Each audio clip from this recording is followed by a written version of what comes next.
સુરત શહેરમાં દર વર્ષની જેમ આ વર્ષે પણ જૈન ધર્મના આ વખતની 24મીના અંતિમ તીર્થકર શ્રી મહાવીર સ્વામી જન્મ કલ્યાણક દિનની ભવ્ય ઉજવણી ઉત્સાહભેર કરવામાં આવી રહી છે। જો કે આ વર્ષે ધાર્મિક ઉત્સવની ઉજવણી સાથે લોકશાહીના ઉત્સવની પણ ઉજવણી કરવામાં આવી હતી। શહેરમાં વિવિધ જગ્યાએ જ્ઞાતિ જાતિના ભેદભાવ વિના શુદ્ધ ઘીના 1 લાખ લાડુનું વિતરણ કરી મોઢું મીઠું કરાવી મતદાન માટે પ્રતિજ્ઞા લેવડાવવામાં આવી હતી।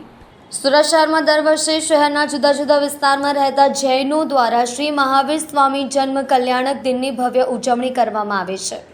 આ વર્ષે પણ અનેક જગ્યાએ આ ઉજવણી ઉત્સાહભેર થઈ રહી છે। આજના દિવસે જૈનો દ્વારા ભગવાન મહાવીર સ્વામીની શોભાયાત્રા સાથે અબોલ પશુઓ પ્રત્યે જીવદયાનું કામ કરવામાં આવે છે। શહેરના જુદા જુદા વિસ્તારમાં આવેલા જિનાલયો ઉપાશ્રયમાં ધર્મસભા અનુષ્ઠાન સાથે જીવદયા અને વિવિધ સેવાકીય પ્રવૃત્તિનું આયોજન કરવામાં આવ્યું છે। શહેરના ગોપીપુરા ખાતે આવેલા મહાવીર અન્ન ક્ષેત્ર અને સહસ્ત્રફણા પાર્શ્વનાથ ચેરિટેબલ ટ્રસ્ટ દ્વારા બુંદીના લાડવા બનાવી લોકોનું મોં મીઠું કરાવવામાં આવ્યું હતું।